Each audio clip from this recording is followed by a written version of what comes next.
और अपना इन्फ्लुएंस अपनी फैमिली तक पहुंचा के उन्हें सेफली यहाँ तक लेके आना है। देन वो पूरे उत्साह के साथ सिस्टम की तरफ अपना हाथ बढ़ाता है और वो कहता है कि बैटमैन को मेरा वैशल बना दो।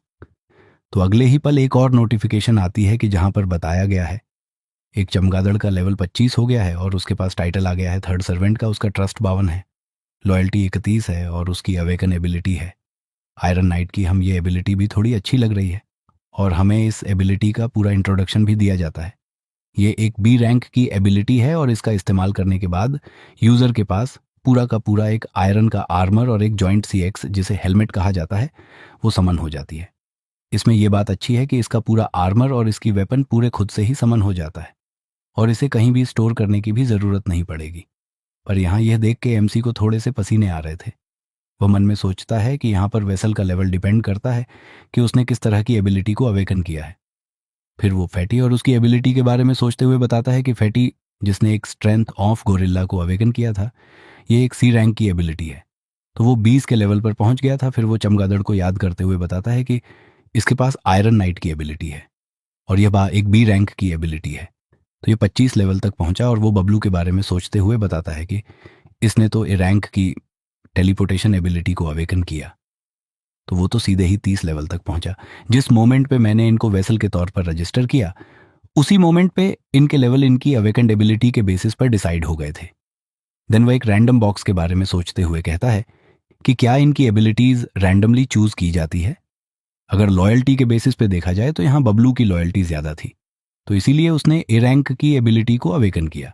पर फिर फैटी की लॉयल्टी भी तो ज्यादा थी, उसने C रैंक की एबिलिटी क्यों अवेकन की। हाँ नहीं, ऐसा नहीं होना चाहिए क्योंकि यहाँ स्पिंदिस चमकादार ने भी तो B रैंक की एबिलिटी का अवेकन कर लिया है। और सच बताओ ये वाला पैनल कितना क्यूट लग रहा है ना, कमेंट में बताओ। सब लोग यहाँ पर अपना MC सोचता है कि मुझे ये फैक्टर पता लगाना ही पड़ेगा कि किसकी वजह से यहाँ पे हाई रैंक की एबिलिटीज को अवेकन किया जाता है। ये इन्फॉर्मेशन मेरे लिए बहुत ज़्यादा क्रिटिकल हो सकती है क्योंकि मैं बस 10 वेसल को ही रजिस्टर कर सकता हूँ और अभी मेरे पास जितनी ज़्यादा हाई रैंकिंग की एबिलिटी वाले वेसल होंगे उतना ही ज़्यादा अच्छा होगा। और अगर मैंने जाने अनजाने में किसी भी अवेकन पर्सन को ऐसे ही वेसल के तौर पर रजिस्टर कर दिया तो ये भी थोड़ा प्रॉब्लमेटिक हो सकता है। देन सिस्टम पे एक और नोटिफिकेशन आती है कि अब अवेकन लोग किसी भी एलिवेटर, स्टेयर्स या कॉरिडोर्स में घूमने के लिए एकदम फ्री हैं। डेन के मन आगे बढ़ने लगता है और वह 13 फ्लोर के एलिवेटर के पास आ जाता है और वह धीरे से अपनी अल्टीमेट आईज को ओपन करता है और वह सीधा ही नीचे बेसमेंट की तरफ ही देखने लगता है उसी लड़की के पास कि कहीं और भी गोबिन्स उसके पास तो नहीं है। वैसे भी अपने MC की रेंज वहां तक आ गई है तो होंगे ही नहीं कोई भी गोबलिन्स। देन हम वापस से अपने MC के पास ही आ जाते हैं। 13 फ्लोर पे लिफ्ट ऊपर आ रही है यहीं पर ही और अपना MC पीछे मुड़ के मिस्टर चोई से कहता है, मतलब कि फैटी से कहता है। तो फैटी भी हाँ करता है। इतने में लिफ्ट उस फ्लोर पे आ जाती है और वहां पे एक आवाज आने लगती है कि ये है 13 फ्लोर और अब लिफ्ट के दरवाजे ओपन होने लगे हैं। पर MC फैटी की तरफ एक खतरनाक लुक देते हुए कहता है, मैं चाहता हूं कि तुम बेसमेंट 2 के पास जाओ और वहां से एक लेडी को यहां ऊपर लाओ। और सच में किम के ऊपर ये अल्टीमेट आईज इतनी ज्यादा खतरनाक लग रही है मैं बता भी नहीं सकता। किसी को भी देखते ही उससे डर लग जाएगा। फिर हमारा सीन चेंज होकर नीचे मॉन्स्टर हंटिंग ग्रुप पे आ जाता है जहां पर ये लोग अभी अपने वायर्स को चेक कर रहे थे क्योंकि ये तो तुमने लास्ट एपिसोड में देखा ही होगा कि कैसे इन्हीं वायर्स की हेल्प से झटके मार मार के इन गोबलियंस को इन लोगों ने मार दिया था। पर यहाँ पर वायर्स को सिकोड़ते हुए बैटमैन थोड़ा कंफ्यूजन में इन लोगों से पूछता है कि यहाँ पर इतने सारे गोबियंस ने एक साथ हमारे ऊपर ऐसे कैसे चार्ज कर दिया था, यहाँ कुछ तो गड़बड़ है।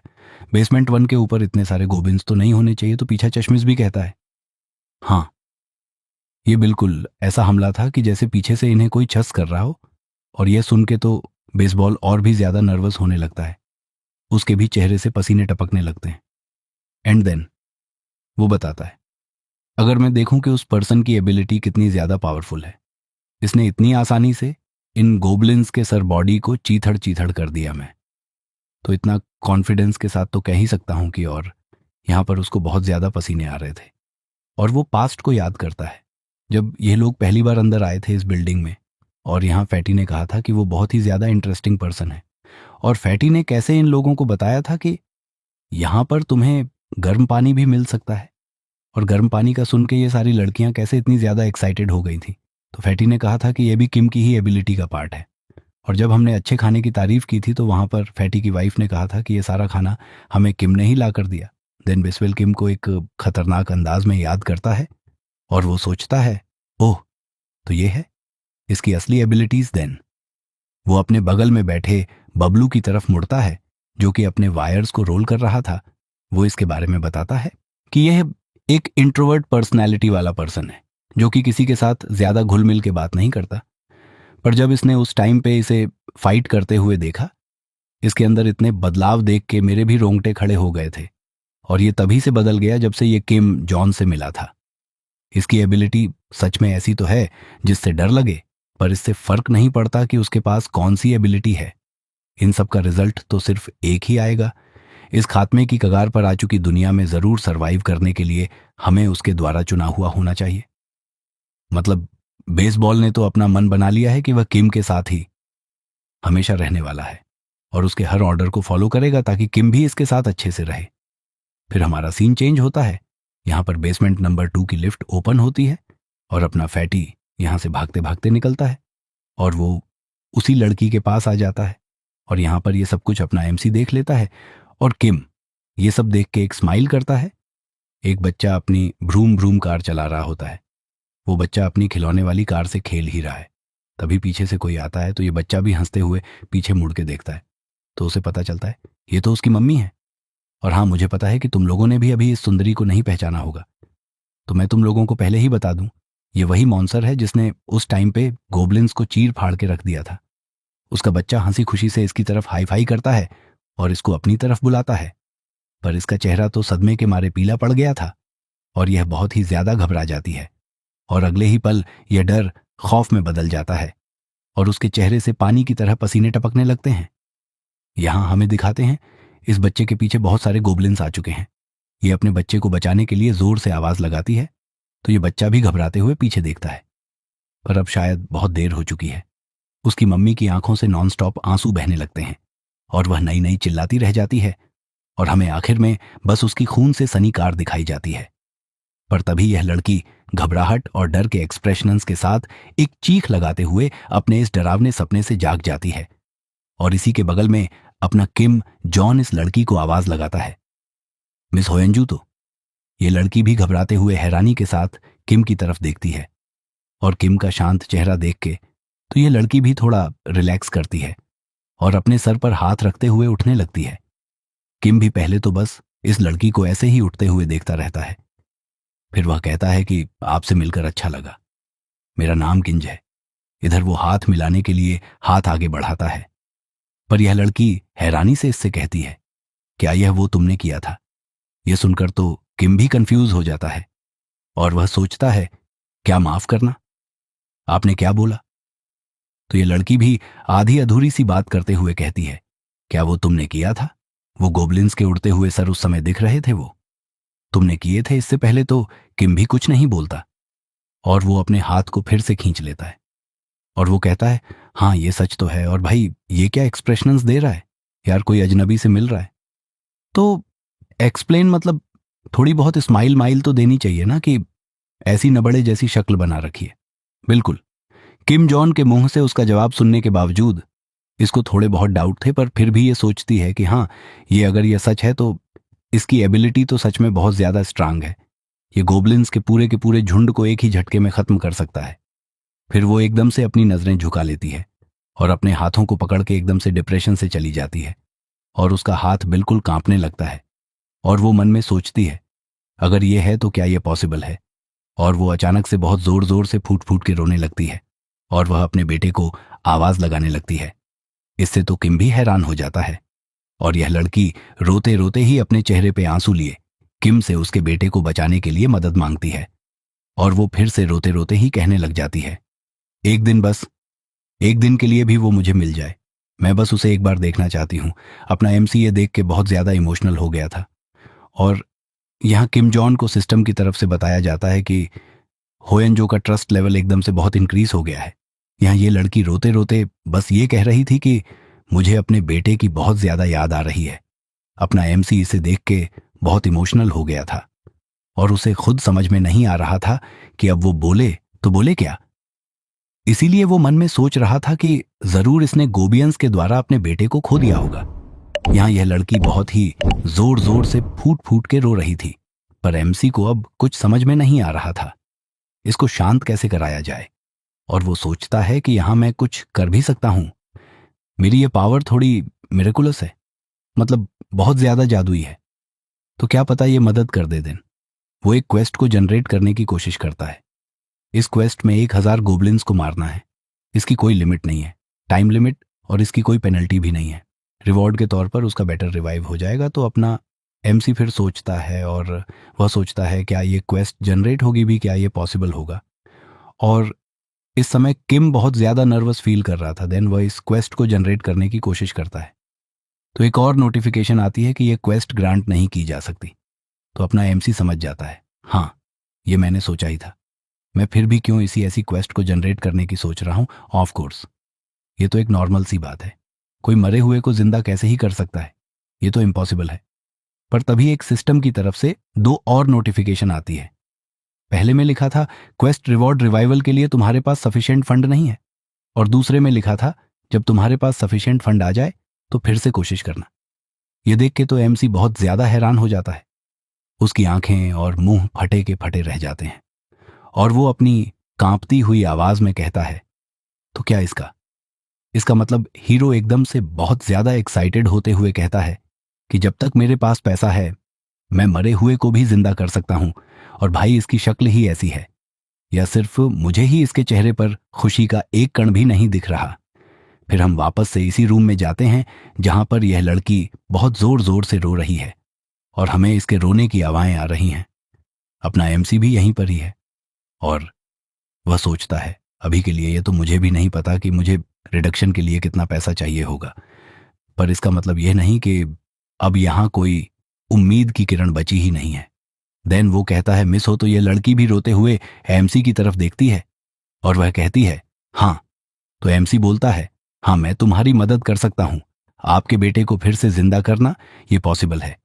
ये सुन के तो एक बार को यह लड़की बहुत ज्यादा हैरान हो जाती है, उसके आंसू एकदम से रुक जाते हैं। जहां पहले वो अपने बच्चे को खोने के गम में बिल्कुल डिप्रेशन में चली गई थी, अब उसे एक उम्मीद की किरण नजर आ रही थी, और वह इससे जल्दी से पूछती है, तो तुम्हारा मतलब कि तुम मेरे बेटे को सच में फिर से रिवाइव कर सकते हो। और यहां उसकी बॉडी बहुत जोर से कांप रही थी, और वह अपने कांपते हाथों से ब्लैंकेट को एकदम से खींच लेती है। फिर किम कहता है, हाँ पर यह अभी नहीं किया जा सकता। इससे यह लड़की भी थोड़ी उदास हो जाती है, पर अपना एमसी बिल्कुल डिटरमाइंड लुक के साथ पूरे कॉन्फिडेंस में कहता है, हाँ पर यह बिल्कुल डेफिनेटली पॉसिबल है। तो ये लड़की एकदम से कहती है, हाँ हाँ ठीक है, मैं कुछ भी करूंगी, तुम मुझे बताओ मुझे क्या करना पड़ेगा। ये सुन के किम भी थोड़ा सोचने लगता है, और वो सोचता है अभी के लिए बेसबॉल की टीम में 2 पावरफुल अवेकन लोग हैं। पहला है चमगादड़ जो कि लेवल 30 पर है, दूसरा है बबलू जो कि लेवल 25 पर है। और अगर होएंजो जो कि लेवल 33 पर है वो भी इस टीम को ज्वाइन कर ले, तो फिर तो ज्यादातर मॉन्स्टर्स के साथ उनका फाइट करना बहुत आसान हो जाएगा।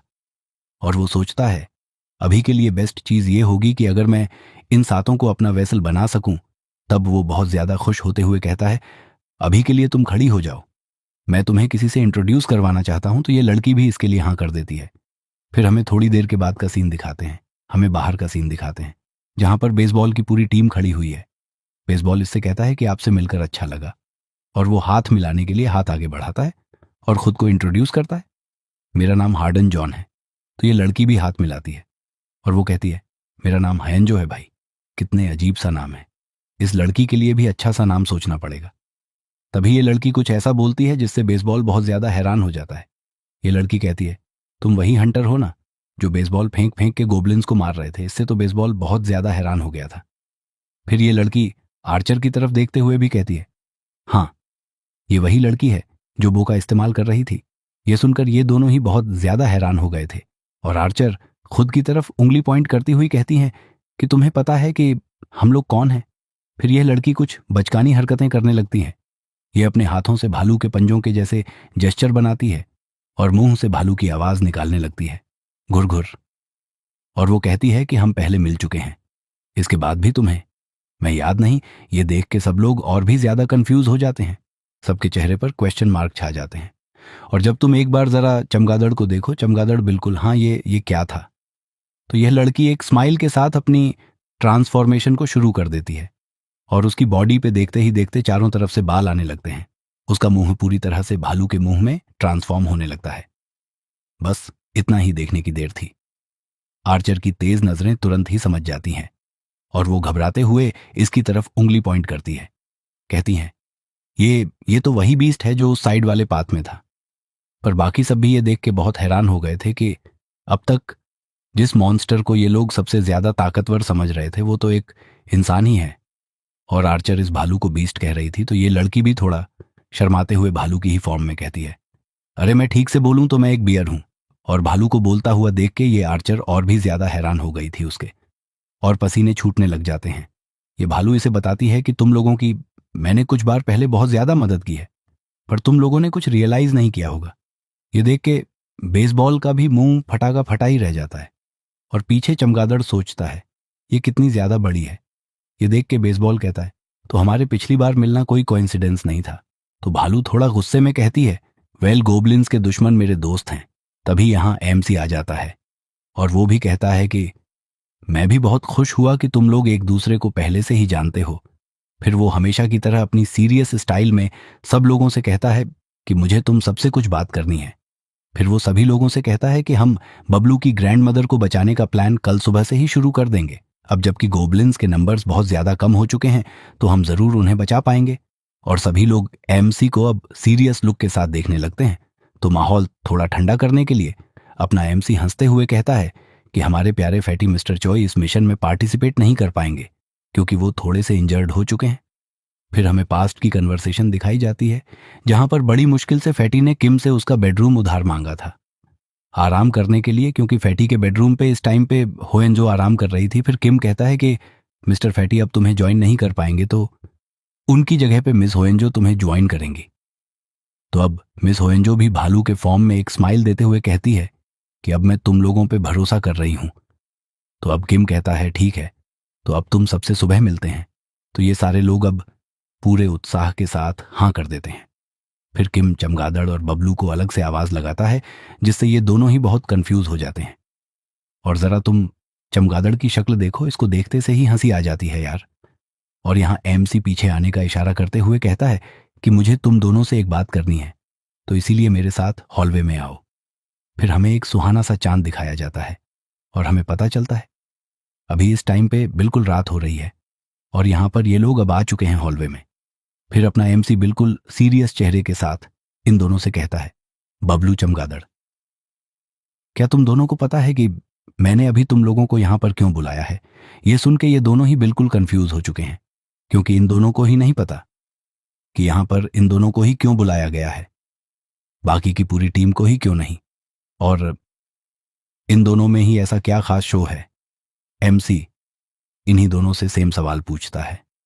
तो चमगादड़ तो पहले ही अपना मुंह बनाते हुए कहता है, मुझे तो सच में नहीं पता, पर यहां बबलू थोड़ा समझदार लग रहा था और वो इसे बताता है कि क्या ये हमारी पावर्स की अवेकनिंग से रिलेटेड कुछ है।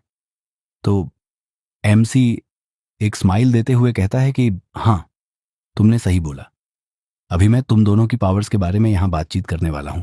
ये सुन के ये दोनों ही बहुत हैरान हो गए थे। फिर वो बबलू से कहता है कि बबलू, तुमने जो एबिलिटी गेन की है उसका नाम है टेलीपोर्टेशन। यह सुन के बबलू भी खुश हो गया था क्योंकि इसे अभी पूरी तरह से अपनी एबिलिटी के बारे में नहीं पता है।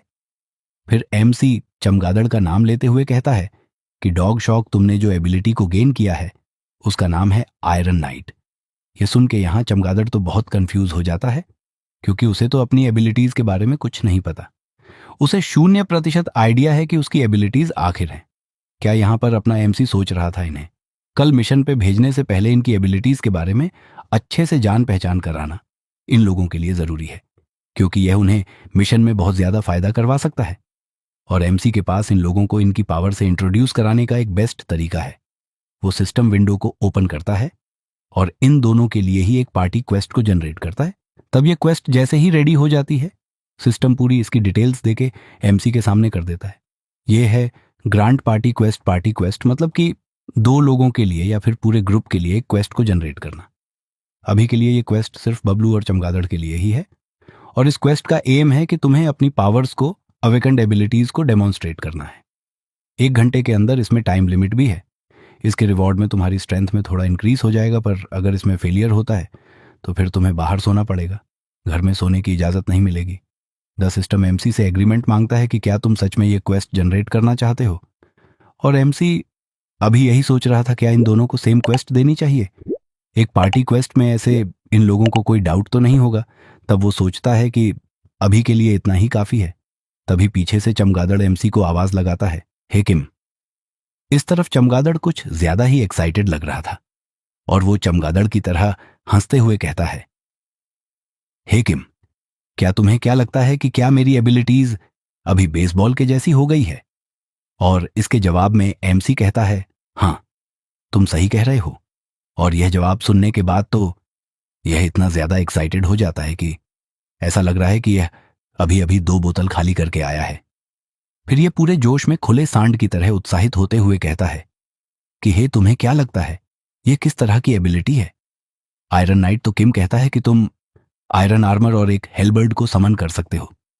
यह सुनकर चमगादड़ थोड़ा सा कंफ्यूज हो जाता है और वह कहता है, क्या आयरन हेलबर्ड तभी हमें दिखाता है। उसके पास से जोर की हवा निकलती है और यह बस तेज हवा नहीं है, यह बबलू है जो कि इसके बगल से ही गायब हो चुका है।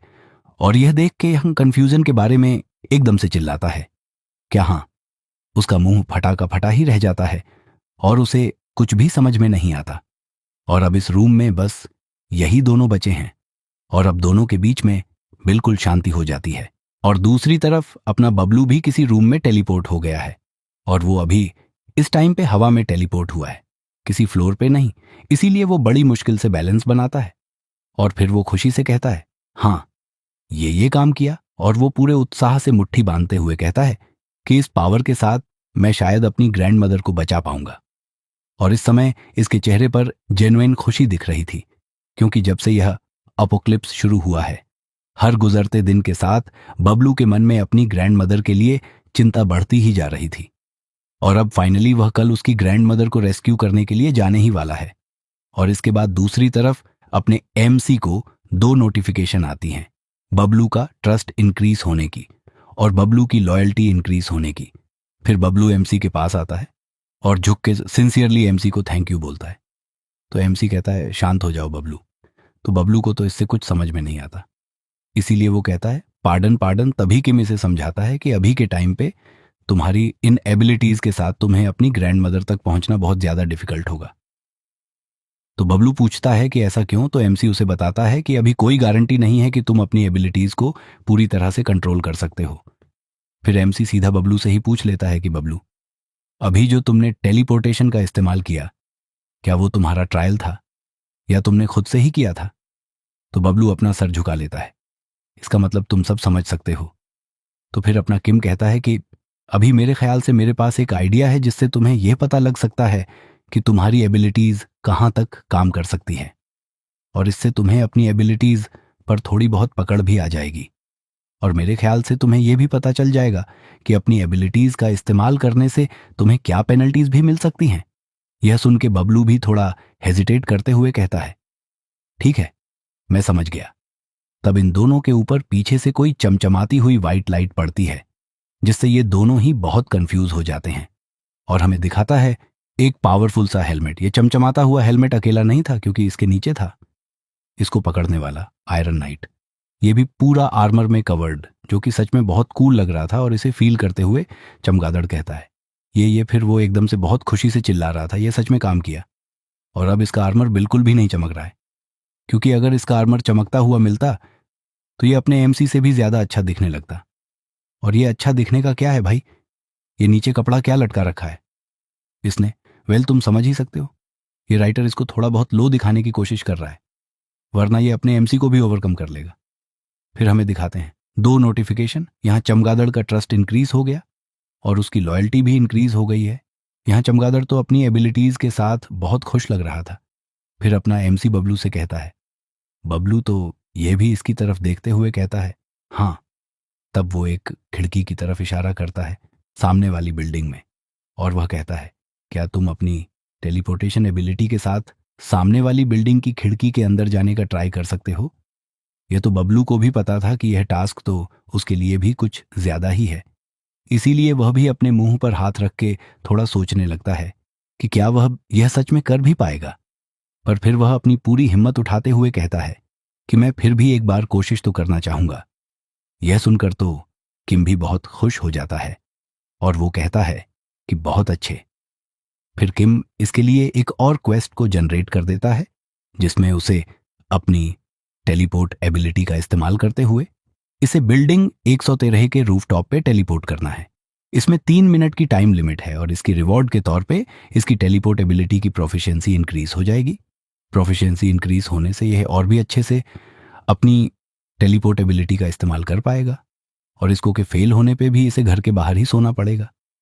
तो अब बबलू कंसंट्रेट करके एकदम कम यहाँ में हाँ बन जाता है और वह एकदम टेलीपोर्ट करने की सोचता है और पीछे से इसको चमगादार भी सपोर्ट कर रहा था और वो चीयर करते हुए कहता है, हाँ बबलू, तू कर सकता है, कर सकता है, आगे बढ़। चमगादार की इरिटेटिंग आवाज के बावजूद बबलू अपना फोकस नहीं खोता और वो एकदम से अपनी आंखें खोलता है और उसके अंदर से अजीब सा ऑरा निकल रहा था। और अब तो तुम समझ ही सकते हो क्या होने वाला है। एकदम से बबलू वहां से टेलीपोर्ट कर जाता है, जिससे उसके अंदर से बहुत सारी हवा निकलती है और यहां अपने चमगादार को अपनी आंखों को डिफेंड करने के लिए अपने आर्मर का इस्तेमाल करना पड़ता है। दूसरी तरफ बबलू अपने मिशन में सक्सेसफुल हो गया था। भले ही उसमें उसे थोड़ी बहुत मशक्कत करनी पड़ी, पर फिर भी वो दूसरी बिल्डिंग की रूफटॉप पर टेलीपोर्ट कर चुका है। फिर वो खुद को संभालते हुए दूसरी तरफ खिड़की में एमसी और चमगादार को एंजॉय करते हुए देखता है और वो कहता है कि मैंने कर दिखाया। बबलू भी दूसरी बिल्डिंग से इन लोगों की तरफ हाय हेलो करने लगता है। यहाँ एमसी के पास एक नोटिफिकेशन आती है कि बबलू ने अपनी क्वेस्ट को कंप्लीट कर लिया है। ये देख के किम भी थोड़ी राहत की सांस लेता है। फिर वो बबलू की तरफ ही देखता है। यहाँ बबलू भी खुशी से इन लोगों की तरफ हाई फाई कर रहा था, पर तभी वहीं पे वो खड़े खड़े ही वहां से बेहोश होने लगता है और यह बस कुछ ही पलों के अंदर ही हो गया। अभी तो वह खुशी खुशी अपने हाथ हिला रहा था और अगले ही पल वो एकदम से जैसे उसके अंदर कोई ताकत बची ना हो और एकदम से वहीं पे ही बेहोश हो जाता है। यह देख के किम और चमगादार दोनों के चेहरे से पसीने टपकने लगते हैं। दोनों ही बहुत ज्यादा घबरा गए थे। यहां किसी को नहीं पता कि इस एपोक्लिप्स में अब क्या होने वाला है। क्या हो सकता है कि सामने वाली बिल्डिंग में कोई गोबलिन या कोई मॉन्स्टर छुपा हो। यहां किम भी कोई टाइम वेस्ट नहीं करता। एकदम से वो अपनी वेसल समनिंग की स्किल का इस्तेमाल करता है और वो अपना हाथ बढ़ाते हुए बबलू को टेलीपोर्ट करने की कोशिश करता है और उसके हाथ से डार्क कलर की पावर निकलती है और एकदम से बबलू वहीं पे ही टेलीपोर्ट हो जाता है। और यह सीन चमगादार ने दूसरी बार देखा है। पहले तो उसने फैटी को पूरे के पूरे गोबलिन्स के झुंड के सामने से गायब होते हुए देखा था और बाद में उसे पता चला था कि फैटी को एमसी ने समन कर लिया था और अब जाके उसे पता चल रहा है कि एमसी की एबिलिटी जितना उसने सोचा था उससे भी ज्यादा खतरनाक है। यहां बबलू टेलीपोर्ट होके तो आ गया है, पर उसके अंदर बिल्कुल भी एनर्जी नहीं है और वह बिल्कुल भी नहीं हिल रहा है। इसीलिए ये लोग उसे बेड के ऊपर लेटा देते हैं और किम सिस्टम की स्क्रीन पर देखते हुए सोचता है कि शायद इसने बहुत ज्यादा स्टेमिना कंज्यूम कर लिया है, इसीलिए ये अनकॉन्शियस हो गया है। पीछे से चमगादार भी इससे पूछता है कि क्या बबलू ठीक है। तो किम कहता है कि किस्मत से देखने से ऐसा लगता है कि वो थोड़ा आराम करने के बाद ठीक हो जाएगा और किम के सामने पूरी बबलू की स्टेटस विंडो दिखाई जा रही है, जहां पर वो अभी सो रहा है, ये बताया जा रहा है और उसकी हेल्थ कंडीशन पूरी तरह से अच्छी है। और ये पढ़ के एमसी कहता है कि यह शायद से इसीलिए हुआ क्योंकि वो अपनी एबिलिटीज से पूरी तरह से यूज्ड टू नहीं है। ये सुनकर चमगादार भी एक राहत की सांस भरता है और वो कहता है ये तो बहुत अच्छा हुआ। फिर अपना एमसी कहता है ये सब छोड़ो चमगादार, क्या तुम एक्सरसाइज करते हो। ये सुनकर तो इसे भी कुछ समझ में नहीं आता, इसीलिए ये कहता है पार्डन। फिर एमसी इसे भी कुछ समझाता है और उसके बाद इसके लिए भी एक अलग से क्वेस्ट को जनरेट कर देता है, जहां पर इसे अपना आर्मर पहने पहने ही एक्सरसाइज करनी है। एक्सरसाइज में 100 पुशअप्स और 100 स्क्वाट्स करनी है और ये भी 10 मिनट के अंदर अंदर रिवॉर्ड के तौर पे इसकी भी स्ट्रेंथ थोड़ी सी इंक्रीज हो जाएगी और फेलियर के तौर पे इसे भी बाहर सोना पड़ेगा। फिर क्या था, हमें चमगादार के पसीने टपकते हुए दिखाए जाते हैं क्योंकि वो 10 मिनट के अंदर ही अंदर सारे क्वेस्ट को कंप्लीट करने की सोच रहा था, क्योंकि वहां पे उसे पुल अप्स भी करने हैं, मतलब कि पुशअप्स भी करनी है और स्क्वाड्स भी करनी है। 100 पुशअप्स और 100 स्क्वाड्स की इतना भी ज्यादा मुश्किल नहीं है और ये इतना भी ज्यादा आसान नहीं है। ये देख के तुम पता लगा ही सकते हो क्योंकि इसे कितने ज्यादा पसीने आ रहे हैं और अब ये पूरी तरह से थक चुका है। पूरा पसीने में लथपथ ये हाँफते हुए चिल्लाता है, वो कर दिया मैंने। और किम के पास भी एक नोटिफिकेशन में बता दिया जाता है कि चमगादार ने अपनी क्वेस्ट को भी कंप्लीट कर लिया है। और ये तो किम ने भी एक्सपेक्ट नहीं किया था कि ये इतनी आसानी से इसे कंप्लीट कर लेगा।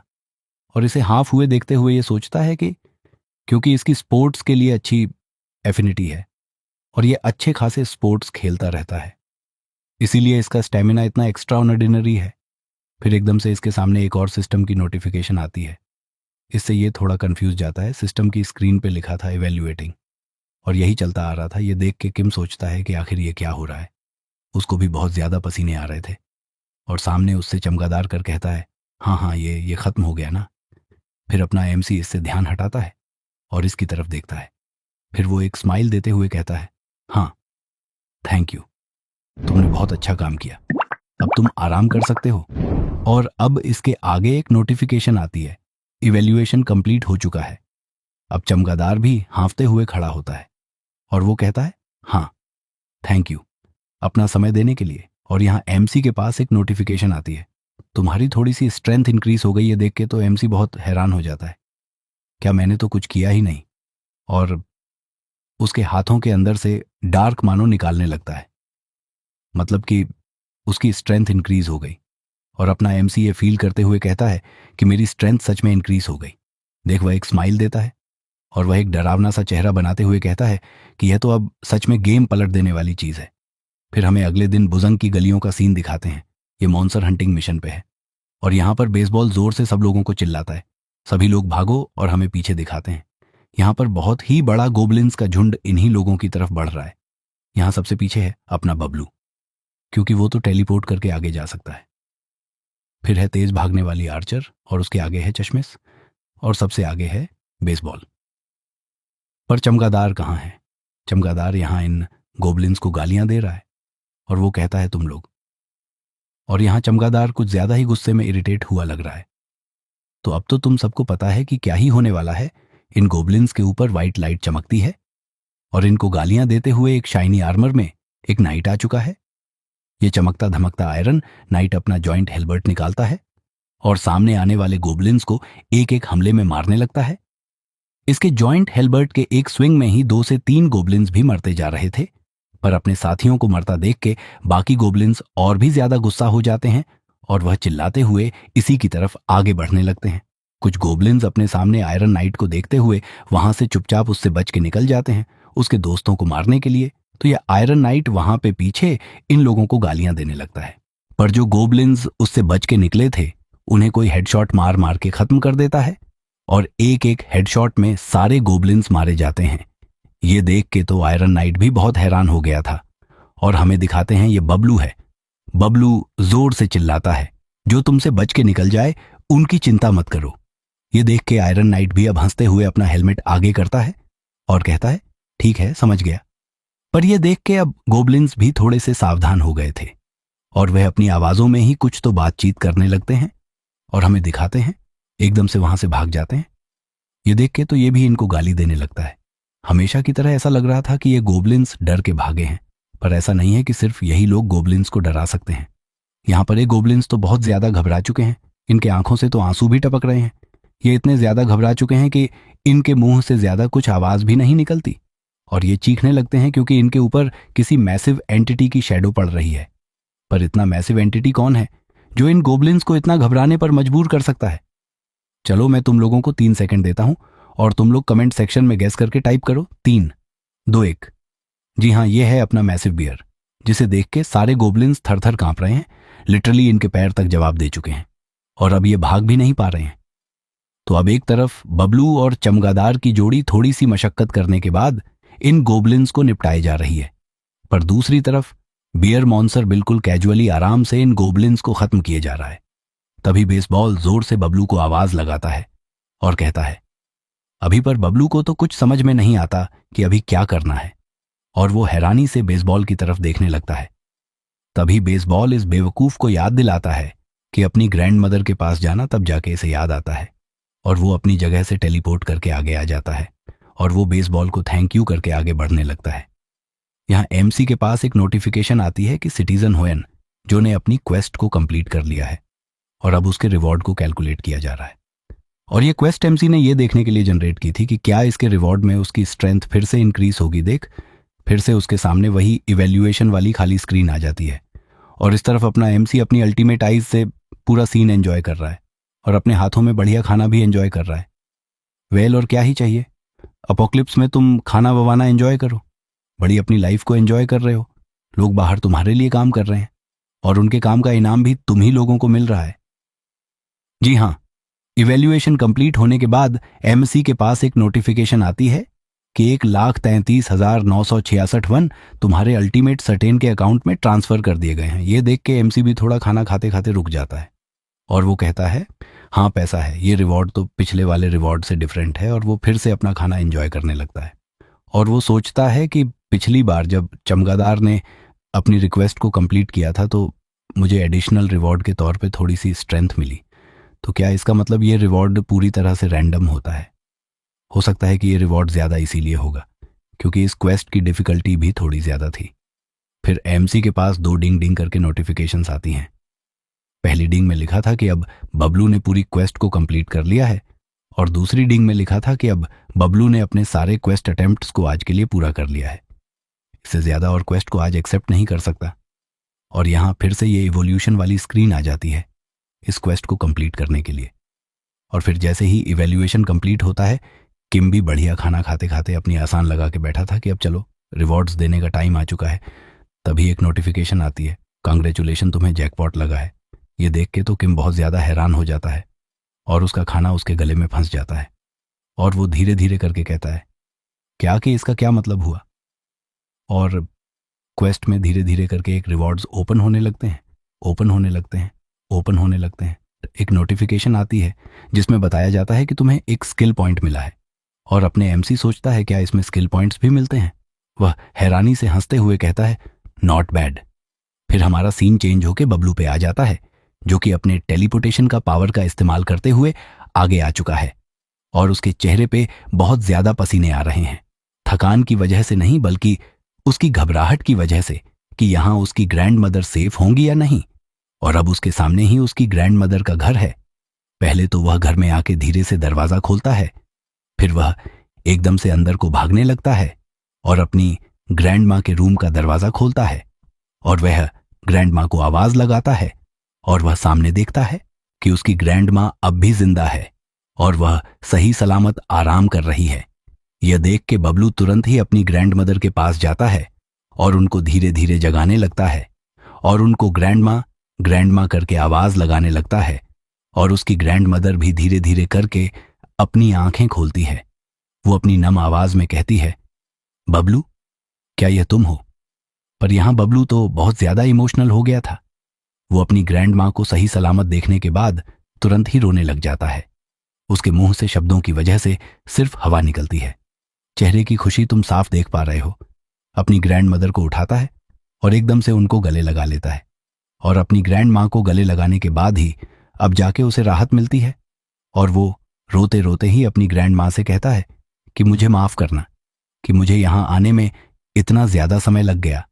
और यहाँ बबलू मन ही मन में किम जैन को थैंक यू करने लगता है और वह बार बार बस थैंक यू सो मच किम ही करने लगता है। यहाँ हमारे एमसी को एक नोटिफिकेशन आती है कि बबलू का ट्रस्ट इंक्रीज हुआ है, उसकी लॉयल्टी 100 तक पहुंच चुकी है। बबलू पहले से ही एक वेसल है तो अब वेसल्स की लिमिट इंक्रीज हो गई है, मतलब कि अब वो एक और वेसल एक्स्ट्रा ऐड कर सकता है। मतलब पहले वो सिर्फ 10 वेसल ही रख सकता था, अब वो 11वां भी रख सकता है। ये देख के अपना एमसी बहुत हैरान हो गया था और वो कहता है, क्या? पर एक और नोटिफिकेशन में बताया जाता है, वेसल मैनेजमेंट में अभी तुम्हारे पास सिर्फ 3 वेसल्स हैं और तुम 11 वेसल्स रख सकते हो। ये देख के एमसी बहुत हैरान हो जाता है और वो सोचता है कि क्या लॉयल्टी को 100 करने की वजह से भी यहां पर लेवल अप हो सकता है।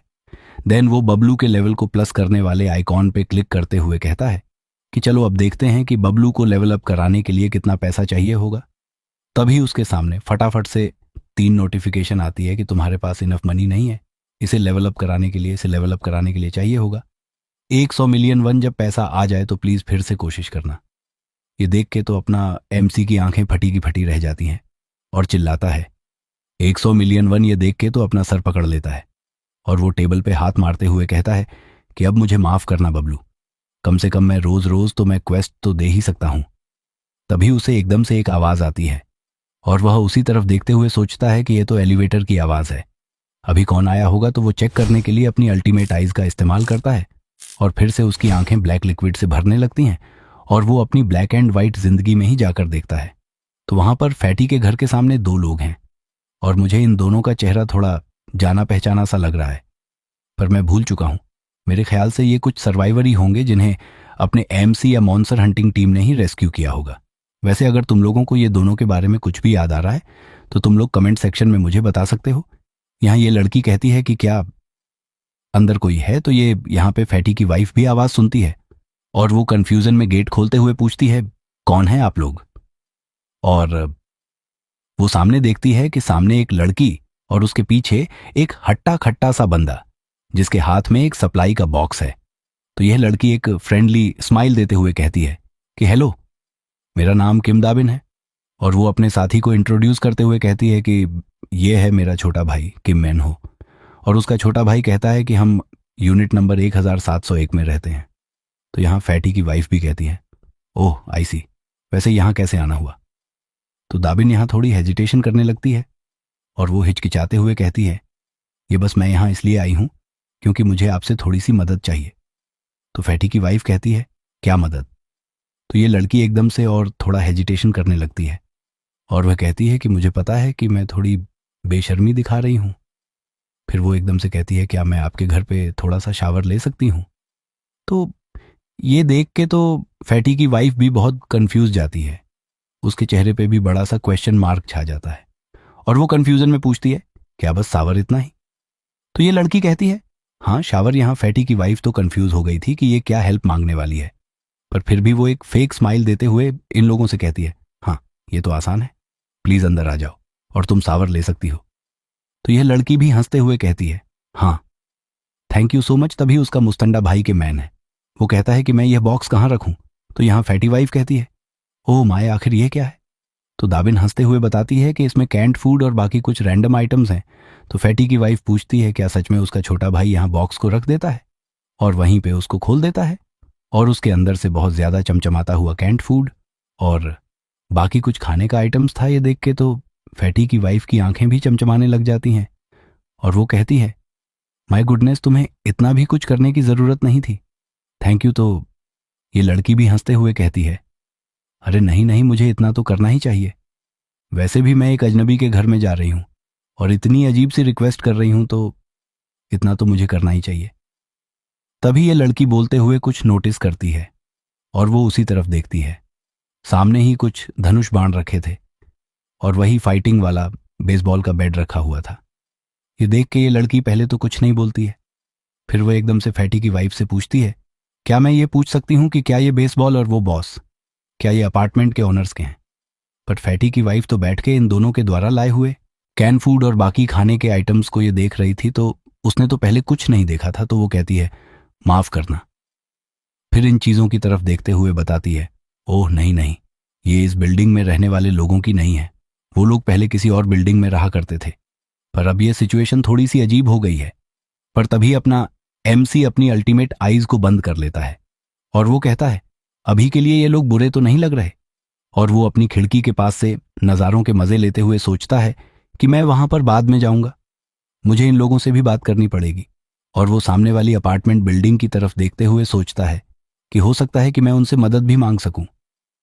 बाकी अपार्टमेंट बिल्डिंग्स में रहने वाले सर्वाइवर्स को यहाँ पर रेस्क्यू कराने के लिए तभी एकदम से इसके पास धड़ाधड़ करके नोटिफिकेशंस आने लगती है कि तुमने एक रेड टाइगर को हंट किया है, तुम्हें great amount of experience point मिले हैं, 43 मिलियन वन तुम्हारे वॉलेट में डाल दिए गए हैं और तुम्हारा स्किल लेवल इंक्रीज हो गया है।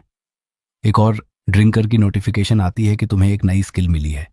तभी अपने एमसी को थोड़ा अजीब सा फील होने लगता है और वो कहता है, क्या क्या हो रहा है?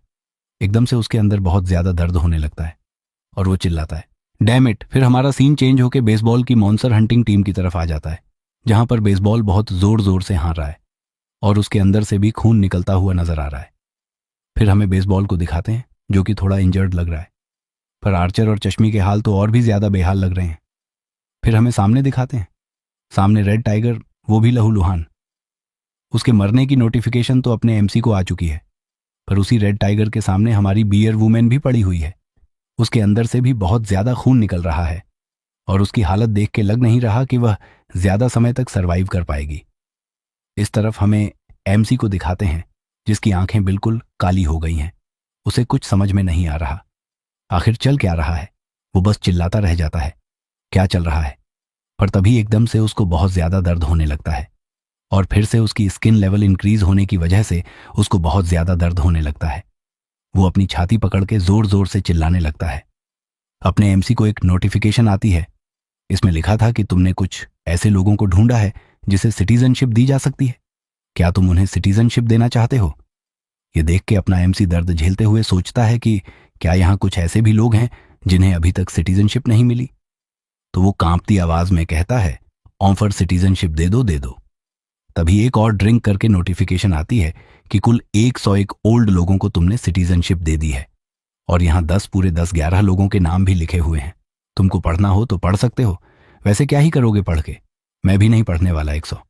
एक नाम तो फिर एक और नोटिफिकेशन में बताया जाता है कि तुम्हारे सिटीजन्स अब 50 नंबर को पार कर चुके हैं, तो अब उनके अर्न की हुई मनी और एक्सपीरियंस पॉइंट अब इंक्रीज हो जाएंगे 100% से। और एक और नोटिफिकेशन में बताया जाता है कि अब तुम्हारे सिटीजन्स का नंबर एक सर्टेन नंबर पर पहुंच चुका है। तो सिटीजन्स ने एक नई स्किल को अनलॉक किया है, पावर ऑफ ट्रस्ट। ये देख के अपना हीरो भी कंफ्यूजन में कहता है, क्या पावर ऑफ ट्रस्ट पर इससे उसका दर्द और भी बढ़ जाता है। वो अपने दांत पीसते हुए सोचता है, क्या इन लोगों ने एक रेड टाइगर को मारा, उससे कोई इंजर्ड तो नहीं हो गया है।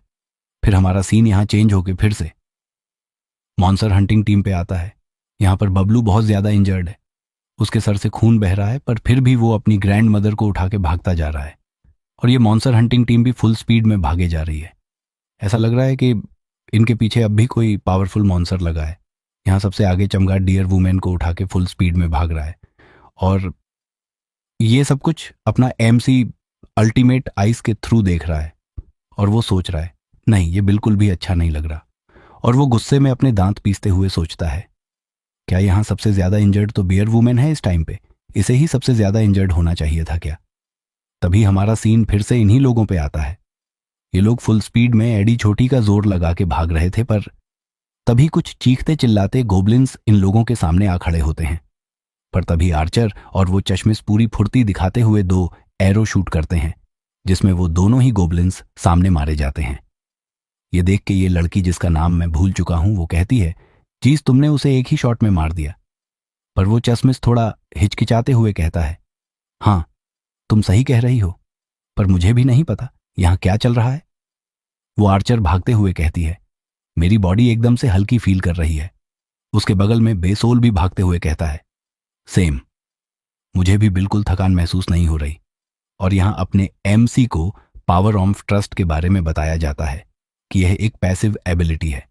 किसी का भी तुम्हारे ऊपर जितना भी ट्रस्ट होगा उतने ही % उसके स्टैट्स भी इंक्रीज हो जाएंगे। ये देख के किम भी समझ जाता है और वो कहता है, ओह तो ये है पावर ऑफ ट्रस्ट देन। वो अपनी मॉन्स्टर हंटिंग टीम को इमेजिन करते हुए सोचता है, बेसबॉल की पूरी टीम में सभी मेंबर्स का ट्रस्ट लेवल 50 या 50 से ज्यादा ही है।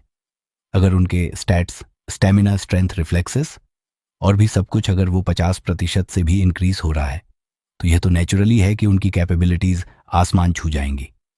इस तरफ बबलू के सर से खून निकल रहा है, पर फिर भी वह हंसते हुए बताता है कि मुझे पता है ये जरूर किम जोन की एबिलिटी होगी। फिर 2 नोटिफिकेशन आती हैं कि किम गायन और किम हेरन की लॉयल्टी 30 को सरपास कर चुकी है। दोनों ने वेसल बनने की रिक्वायरमेंट्स को फुलफिल कर लिया है। तो अपना एमसी कहता है, बिना टाइम गवाए अब इन दोनों को भी वेसल के तौर पर रजिस्टर कर दो। फिर हमारा सीन इन दोनों पे आता है। इन दोनों की बॉडी से पावर ओवरफ्लो करने लगती है। इनमें से किंग गैन मतलब कि पार्चर कहती है कि ये सब क्या चल रहा है। पीछे से किंग हैरियन पूछती है, मुझे भी नहीं पता। फिर हमें 2 नोटिफिकेशन के अंदर इन दोनों के ही स्टैट्स को दिखाया जाता है। पहले का नाम है किंग गियन, मतलब कि आर्चर, ये लेवल 20 पे है। इसका टाइटल है 4th सर्वेंट। इसका ट्रस्ट 58 हो गया है, लॉयल्टी 32 है। इसकी अवेकन्ड एबिलिटी का नाम है पियर्सिंग। ये बहुत ही अच्छी एबिलिटी है, इसके बारे में भी थोड़ी देर में बताता हूं। दूसरी नोटिफिकेशन में योहैन के बारे में बताया जाता है। इसका लेवल है 25। ये है 5वें सर्वेंट। इसका ट्रस्ट 69 है, लॉयल्टी 33 है। इसकी अवेकंड एबिलिटी है पॉइजन मिस्ट। तब से हम इस लड़की को पॉइजनस गर्ल ही बुलाएंगे।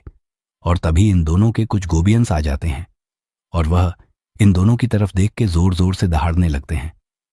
पर उस आर्चर के रिफ्लेक्सेस बहुत तेज होते हैं। इन गोबलिन्स को देखते ही वो तुरंत ही अपना एरो शूट कर देती है और ये एरो तुरंत ही जाके सीधा एक गोबलिन्स के सर पे ही लगता है। पर इस बार थोड़ा डिफरेंट होता है। वो एरो उसके सर से निकल के सीधा दूसरे गोबलिन्स की छाती को चीरता है, तीसरे की गर्दन तोड़ता है, चौथे की पांचवें की सर पे जाके लगता है। ये देख के आर्चरी बहुत हैरान हो जाती है और वो कहती है क्या क्या चल रहा है, आखिर ये क्या था। फिर हमें इस एबिलिटी के बारे में बताते हैं। इसका नाम है पियर्सिंग। ये एक सी रैंक की एबिलिटी है। इसमें मेंटल स्ट्रेंथ को कंज्यूम करके एक पियर्सिंग एरो को शूट किया जाता है। वो एरो एक बंदे को पियर्स करके दूसरे बंदे को भी छेद सकता है। और इस सी रैंक की एबिलिटी को देखने के बाद एमसी का मूड बिगड़ जाता है और वो कहता है हम ठीक है, क्वेस्ट विंडो को ओपन करो। फिर वो एक क्वेस्ट को जनरेट करता है जिसमें उसे अपनी पियर्सिंग एबिलिटी का इस्तेमाल करके 10 गोबिन को हंट करना है। इसकी टाइम लिमिट है 10 मिनट की और इसके रिवॉर्ड के तौर पे इसकी पियर्सिंग प्रोफिशिएंसी इंक्रीज हो जाएगी। मतलब ये और भी अच्छे से अपनी पियर्सिंग पावर को इस्तेमाल कर पाएगी और इसके फेलियर पे तुम्हें बहुत ज़्यादा थकान महसूस होगी। फिर वो दूसरी तरफ देखता है जहां पर पॉइजनस मिस्ट के बारे में बताया जाता है। ये एक भी रैंक की एबिलिटी है जिसमें मेंटल स्ट्रेंथ को कंज्यूम करके एक डेडली पॉइजनस मिस्ट को क्रिएट किया जा सकता है। ये देख के किम कहता है ये एबिलिटी थोड़ी सी कॉम्प्लिकेटेड है। भले ये एबिलिटी थोड़ी अच्छी है और ये एक बी रैंक की पॉइजनस मिस्ट स्किल है, पर अगर इसे गलत तरीके से इस्तेमाल किया तो ये उल्टा अपने टीम मेंबर को ही अफेक्ट कर जाएगी। फिर वो इसके बारे में सोचता है, ठीक है मैं इसे ध्यान में रखूंगा और इसके बारे में बाद में कभी सोचूंगा। फिर वो दूसरी चीज में देखने लगता है। एक और नोटिफिकेशन में बताया जाता है आर्चर ने अपने क्वेस्ट को कंप्लीट कर लिया है और आज के लिए उसकी सारी क्वेस्ट की लिमिट कंप्लीट हो चुकी है और अब उसकी क्वेस्ट की इवैल्यूएशन की जा रही है।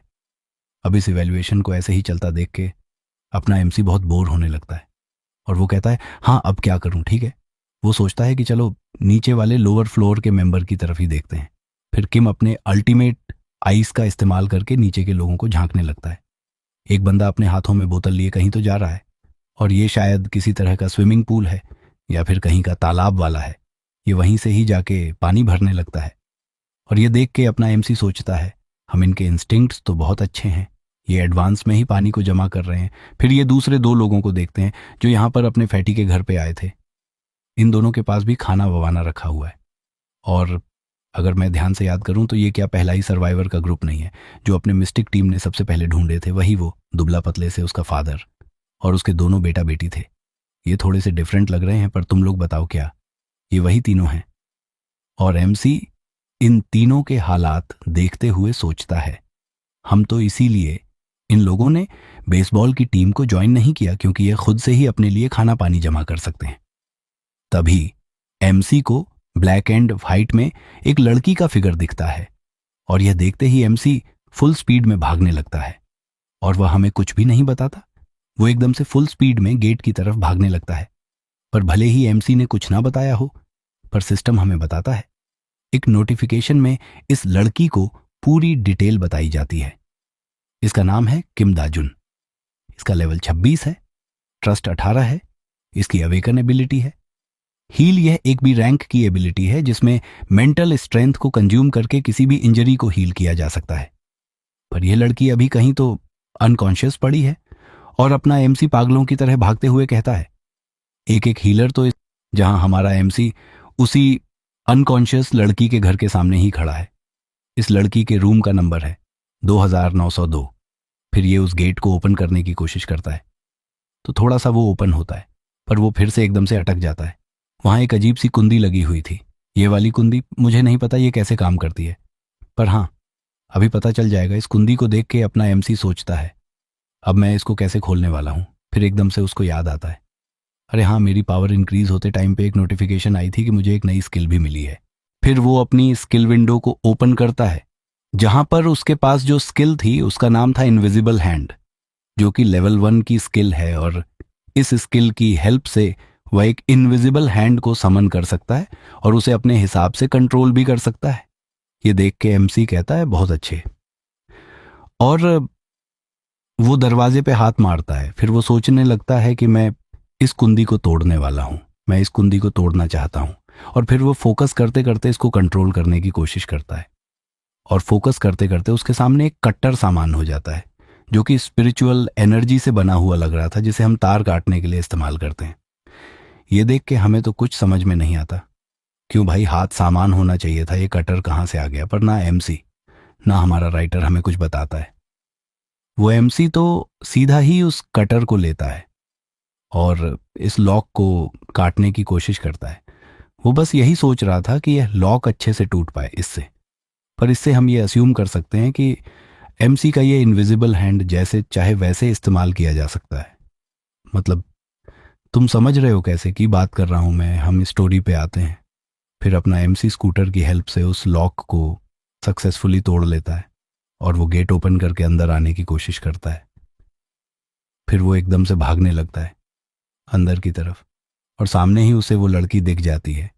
ये लड़की अब भी बेहोश लग रही थी, पर इसके अंदर जिंदगी के आसार दिखाई नहीं दे रहे थे। तो एमसी फटाक से इसके पास आता है और वो कहता है, हे प्लीज वेक अप, जल्दी उठ जाओ। और वो जब इसे उठाने के लिए इसको हिलाने की कोशिश करता है तो इसकी बॉडी को छूते ही समझ जाता है, नो, मैंने जितना सोचा था यहाँ तो कंडीशन उससे भी ज़्यादा ख़राब है। और वो समझ जाता है कि ये तो साफ साफ डिहाइड्रेशन के ही आसार हैं। डिहाइड्रेशन मतलब पानी की कमी, मतलब इस लड़की की ये हालत पानी की प्यास के कारण हुई है। फिर किम हड़बड़ाहट में आसपास देखने लग जाता है कि यहाँ कुछ ऐसा है जिससे मैं इस लड़की की मदद कर पाऊं। फिर वो आसपास देखते देखते कुछ देख के बहुत हैरान हो जाता है। उसके पसीने छूटने लग जाते हैं और वो कहता है, क्या और हमें दिखाते हैं? उसने देखा है एक पानी की बोतल, वो भी आधी भरी हुई। मतलब सामने ही पानी की बोतल रखी है और ये लड़कियां यहाँ प्यासी मर रही हैं। तो अपना एमसी कहता है, क्या ये तो बिल्कुल भी सेंस ही नहीं बना रहा है। उसे तो कुछ भी समझ में नहीं आता। क्या उस बोतल में कुछ खराबी है? उसमें कोई पॉइजन वजन मिला हुआ है? तो वो सोचता है, नहीं, अभी के लिए मेरी प्रायोरिटी इसे बचाने की होनी चाहिए। फिर वो सिस्टम में ही कुछ देखने लगता है। फिर उसे एक आइडिया आता है, पर वो अब भी उसके लिए पक्का नहीं था कि क्या ये सच में काम करेगा भी नहीं। देन वो एक क्वेस्ट को जनरेट करता है इसी लड़की के लिए। और क्योंकि पिछले एपिसोड में एमसी ने इसको अपना सिटीजन बना लिया था, तो अब इसको वो क्वेस्ट दे सकता है। देन वो एक क्वेस्ट को जनरेट करता है कि तुम्हें बस एक बार सांस लेना है और तुम डिहाइड्रेशन से रिकवर कर जाओगी। और ये लड़की अभी बस प्यास के कारण बेहोश सी हो रही थी और इसकी हालत खराब होती जा रही थी, पर ये अभी धीरे धीरे करके सांस तो ले रही थी। इसीलिए अगली पल एक और नोटिफिकेशन आती है कि इस लड़की ने अपने टास्क को कंप्लीट कर लिया है और इस लड़की को अब डिहाइड्रेशन से रिकवरी मिल जाएगी। और अपने एमसी के 10 लाख फोन इस क्वेस्ट में कंप्लीट हो जाते हैं, मतलब खर्च हो जाते हैं। तो अपना एमसी इससे फिक्र नहीं करता और वो कहता है, चलो ये काम तो किया। फिर धीरे धीरे करके इस लड़की के अंदर एनर्जी आने लगती है, किसी तरह की अननोन एनर्जी जो अपने एमसी के क्वेस्ट के कारण आई है। फिर ये लड़की धीरे धीरे करके अपनी आंखें खोलती है और वो सामने अपने एमसी का ब्लर फिगर देखती है, जहां एमसी एक बेवकूफ़ी भरा सवाल पूछता है, क्या तुम जाग गई? फिर यह लड़की धीरे धीरे करके अपनी आंखें खोलती हुई अपनी कमजोर आवाज में कहती है, तुम कौन हो? तो अपना एमसी खुद को इंट्रोड्यूस करता है, मेरा नाम किम जेन है, मैं तुम्हारी यूनिट के ऊपर वाले यूनिट में ही रहता हूं। पर यह लड़की अब भी अपनी मरी मराई आवाज में कहती है, माफ करना, पर तुम यहां क्या कर रहे हो? हाँ, तो किम कहता है, तुम देखने से बहुत ही खराब कंडीशन में लग रही थी, इसीलिए मैं फोर्सफुली दरवाजा तोड़ के अंदर आ गया। ये सुन के ये लड़की बहुत घबरा जाती है, इसकी आंखें फटी की फटी रह जाती हैं, इसकी आंखों में आंसू आने लगते हैं। फिर ये धीरे धीरे इसे सिसकियां भरते भरते रोने लग जाती हैं और वो अपनी आंखों को पकड़ के एकदम से और भी जोर जोर से रोने लगती है। पर अपना एमसी को कुछ भी समझ में नहीं आता, वो क्या करे। पर क्योंकि वह भी एक इंट्रोवर्ट था, इसीलिए मेरी तरह उसको भी दिलासा देने के लिए कोई शब्द नहीं मिलते। इसीलिए वो डायरेक्टली पॉइंट पे आता है और वह सीधा इस लड़की का नाम चिल्लाता है, किम दाजुन, मैं पहले ही तुमसे माफी मांगता हूं, पर मुझे डेस्परेटली तुम्हारी मदद की जरूरत है। ये सुन के ये लड़की भी खड़ी होने लगती है और एमसी की बातें सुनने लगती हैं और अपना एमसी से देखते हुए बोलता है, मेरे टीममेट्स में से एक बहुत ज्यादा इंजर्ड हो चुका है। पर इस लड़की का रोना तो अब भी कम नहीं हो रहा है। ये लड़की अब भी रोते रोते अपने आंसुओं को कंट्रोल करने के लिए अपने पैरों के बीच में हाथ को रखती है और दोनों पैरों को सिकोड़ लेती है और एकदम से अपने आंसू रोकते हुए थोड़ा सोचने लगती है, पर वो कुछ कहती नहीं। फिर यह लड़की किम की तरफ देखती हुई सोचती है, आखिर यह बंदा किस बारे में बात कर रहा है? और वह घबराती हुई मन में सोचती है, क्या मैं सच में किसी की मदद भी कर सकती हूं? ये तो इम्पॉसिबल है। और यह बंदा मुझसे किसी के ट्रीटमेंट में मदद मांग रहा है। आखिर इसे कैसे पता कि मैं एक नर्स हूं? और ये सब सोच के इसके हाथ भी कांपने लगते हैं। फिर ये किम के बारे में सोचती है कि जैसे अभी ये इस तरह से मदद मांग रहा है, इससे मुझे ऐसा तो नहीं लग रहा कि यह बंदा कोई खतरनाक काम करना चाहता है। ठीक है, तो अभी के लिए मैं इसी के साथ काम करती हूं और देखती हूं कि आखिर यह करना क्या चाहता है। तो यह लड़की अपने कांपती आवाज में कहती है, ठीक है चलो, मुझे बताओ कि मुझे कहां जाना है। फिर अपना एमसी अपनी सिस्टम विंडो को ओपन करता है और वह कहता है, हाँ 1 मिनट रुको। फिर एमसी इसके लिए एक क्वेस्ट को जनरेट कर देता है, मतलब कि एक मिशन जिसमें उसको होयजो को हील करना है। होयनजो बेयर वुमेन का ही नाम है और इसकी टाइम लिमिट है 1 घंटे की और इसके रिवॉर्ड में इसकी हीलिंग प्रोफिशिएंसी इंक्रीज हो जाएगी। फिर एमसी एक और बार इस मिशन को अच्छे से रीड करने लगता है और वो कहता है, अभी होयजो का ट्रीटमेंट देना इतना ही काफी रहेगा दिन। वो इस लड़की की तरफ हाथ बढ़ाता है और वह कहता है, ठीक है तो ये लो और अभी तुम इंतजार करो और मैं जो इंजर्ड पर्सन है उसको खुद ही यहां लेके आऊंगा। और एमसी ने इस लड़की की तरफ ऐसे हाथ बढ़ाया था जैसे कि उसके हाथ में कुछ है और वह इस लड़की को कुछ देना चाहता है, पर किम का हाथ तो खाली था, जो देख के ये लड़की थोड़ी उदास भी हो गई थी। पर एकदम से उसकी तरफ फ्रूट्स गिरने लगते हैं और ये लड़की देख के बहुत कंफ्यूज हो जाती है। कहती है, 1 मिनट रुको। पर एमसी तो अभी पीछे ही मुड़ के जा ही रहा था, पर यह लड़की एकदम से चिल्लाती है, वेट मिनट रुको तो। अपना एमसी इसकी तरफ मुड़ता है और कहता है, हाँ क्या हुआ? तो ये लड़की सिस्टम की स्क्रीन की तरफ पॉइंट करते हुए कहती है जहां से फ्रूट्स गिर रहे थे, और वो कहती है कि आखिर ये क्या है, क्योंकि उसने तो ये जादू वादू कभी कुछ देखा ही नहीं था, इसीलिए वह थोड़ा इससे डर भी रही थी। तो अपना एमसी कहता है, तुम चिंता मत करो इसके बारे में। और वह एक स्मेल लेते हुए इसको बताता है, इसके बारे में मैं तुम्हें बाद में एक्सप्लेन कर दूंगा देन। वो इस लड़की को घुटनों पर छोड़ के आगे बढ़ने लगता है और दरवाजे पर पहुंचते हुए कहता है कि अभी के लिए तो तुम बहुत कमजोर हो, इसीलिए कृपया तुम अभी के लिए आराम करो और अभी ज्यादा चिंता मत करो, मैं बाद में आता हूं। फिर के यहां से चला जाता है। और इस तरफ अब इस लड़की को ये फ्रूट्स देख के बिल्कुल भी भरोसा ही नहीं हो रहा होता और वो इसलिए फ्रूट की तरफ हाथ बढ़ाती है और एक को उठा के सूंघने लगती है और वो कहती है, क्या क्या, मैं सच में सपने अपने अपने तो नहीं देख रही हूं। फिर हमारा सीन चेंज होकर एमसी पे जाता है, जो कि अपने घर में वापस आ रहा है। तभी उसके सामने एक नोटिफिकेशन आती है कि सिटीजन किम दाजुन का ट्रस्ट लेवल इंक्रीज हो गया है। ये देख के अपना एमसी मन में सोचता है, मेरे ख्याल से मुझे नहीं लगता कि शुरुआत में उसे मुझ पर बिल्कुल भी भरोसा था।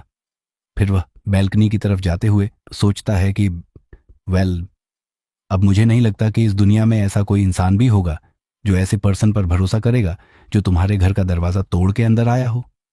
फिर किम बैल्कनी से झांकते हुए नीचे देखने लगता है और वो सोचता है कि अभी तो कितना ज्यादा समय हो गया है, फिर इन्हें इतना टाइम क्यों लग रहा है? क्या मैंने सोचा था वहां की सिचुएशन उससे भी ज्यादा बुरी है? क्या वहां तो बस एक ही ज्यादा इंजर्ड टीममेट लग रहा था क्या? बाकी सब भी इतने ज्यादा इंजर्ड है कि उन्होंने वहीं रुक के थोड़ा आराम करने का सोचा है, पर मेरी पावर ऑफ ट्रस्ट की वजह से तो उनकी पावर बहुत इंक्रीज हो गई होगी, तो अब तक तो वो आराम से आ सकते। पर वो फिर सामने देख के कुछ बहुत ज्यादा हैरान हो जाता है, उसके भी पसीने छूटने लगते हैं और वो कंफ्यूजन में कहता है, क्या? और हमें इस तरफ दिखाते हैं एक खतरनाक रेड टाइगर अपने साथी के मरने के गम में, अपनी आंखों में खून की प्यास लिए पूरे गुस्से में इन बेदर्द इंसानों को चीर फाड़ के रख देने के लिए इनकी तरफ आ रहा है। इन्हें प्रोटेक्ट करने के लिए 2 लड़कियां सबसे पीछे और यहां अपना बाबलू, अपनी ग्रैंड माँ को अपने साथ, इसके पीछे अपना चमगादड़, अपनी एक नई साथी मतलब कि बेयर वुमन को अपने कंधे पे लिए, सबसे आगे बेसबॉल जो कि लहूलुहान होकर अपने साथियों के लिए रास्ता बना रहा है और वो सबसे सही रास्ते पे सबको लेके जा रहा है। और अपना एमसी ये सब देख के कहता है, ये तो रेड टाइगर और हमें दिखाते हैं। ये टाइगर एक जोर की दहाड़ लगाता है, फिर एकदम से एक छलांग लगाने के लिए आगे बढ़ता है, और वो एक ही छलांग में अपने और मॉन्स्टर हंटिंग टीम के बीच की दूरी को कम करता है और एक पंजा उठा के इन लोगों पे हमला करने वाला होता है। पर यह लोग अब भी बेसुध बिना पीछे देखे सीधे ही भागते हुए जा रहे हैं।